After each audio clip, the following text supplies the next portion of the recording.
Buenas noches y bienvenidos a una nueva entrega de Radio Intensa. Hay ciertos lugares en el mundo, ¿viste? Vórtices, que por alguna razón que no entendemos son como imanes para lo extraño. Hoy vamos a explorar uno de esos epicentros. Un cerro en las sierras de Córdoba, en Argentina. Un lugar que los antiguos comechingones ya consideraban sagrado. Un portal. Un lugar donde, más allá de las luces en el cielo y las anomalías magnéticas que son bastante conocidas, se susurran historias mucho más oscuras. Relatos de criaturas que, la verdad, desafían toda lógica. Testimonios que pintan un cuadro, bastante inquietante. Arranquemos por la historia más famosa, ¿te parece? La que ya es casi una leyenda local. Ocurrió a finales de los 80. Un incendio forestal gigantesco, totalmente fuera de control. Y en medio de ese caos, los bomberos vieron algo. Algo que no cuadraba para nada. Divisaron a un sujeto.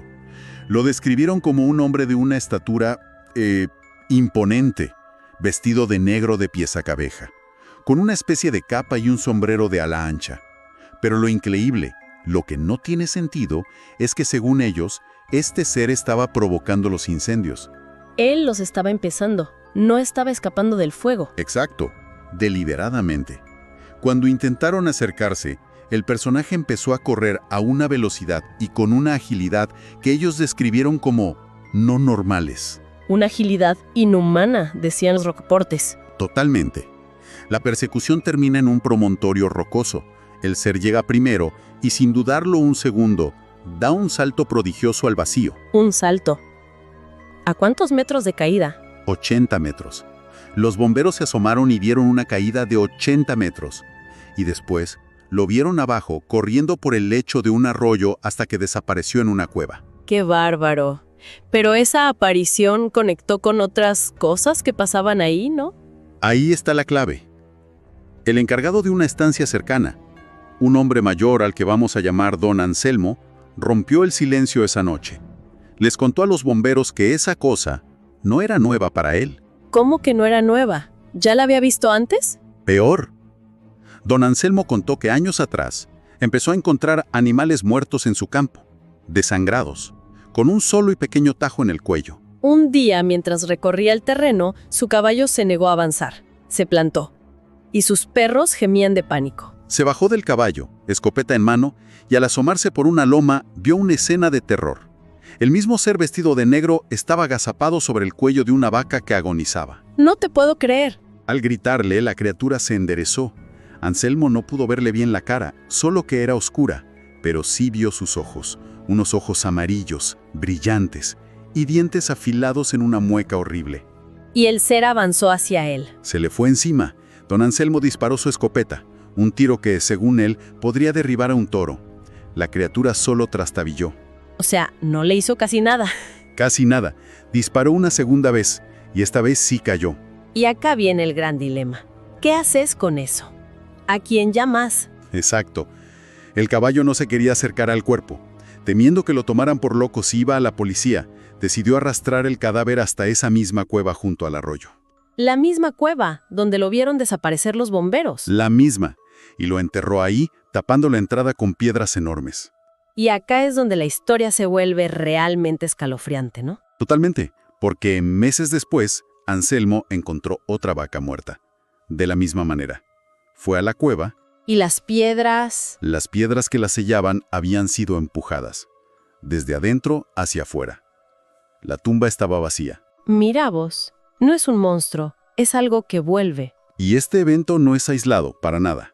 Un cronista de lo inexplicable, al que llamaremos el archivista, ha comparado otros avistamientos en la zona con el famoso hombre polilla de Estados Unidos. Hay un caso que es emblemático, el de la Ruta 17. 2 familias que volvían de noche en sus camionetas por un camino de tierra. De repente sienten un golpe. Algo grande y oscuro cayó del cielo y se posó sobre el techo del primer vehículo. ¡Qué desesperación! Por un instante, los faros de la segunda camioneta iluminaron a la criatura. Describen que dio un salto hacia el parabrisas, pero justo antes de impactar, desplegó unas alas inmensas. Alas oscuras. Enormes y oscuras, y volvió a elevarse. Los ocupantes, en pánico, frenaron de golpe. Cuando se atrevieron a salir, no había nada. Pero su conclusión fue contundente. No era un cóndor, era más grande y tenía forma humanoide. Y en esa misma ruta, otra familia vivió algo parecido, pero a la vez completamente distinto. Una mujer, Laura, y su familia vieron cómo un ser se materializaba frente a su auto. Pero este era diferente, mucho más chico, de unos 40 o 50 centímetros. De color gris, cuerpo ovalado, una cara casi humana con ojos negros, redondos, saltones. Dientes pequeños y triangulares, decía la descripción. ¿Y las alas? Tenía 4 alas membranosas, como las de un insecto gigante, que cubrían todo el parabrisas. Sus brazos y piernas colgaban, como inútiles. Flotó frente a ellos por unos segundos y, ¡puf!, se perdió en la noche. Es que los cielos no son el único lugar. Hay más. Un profesor local, Acuña, fue testigo de algo todavía más extraño.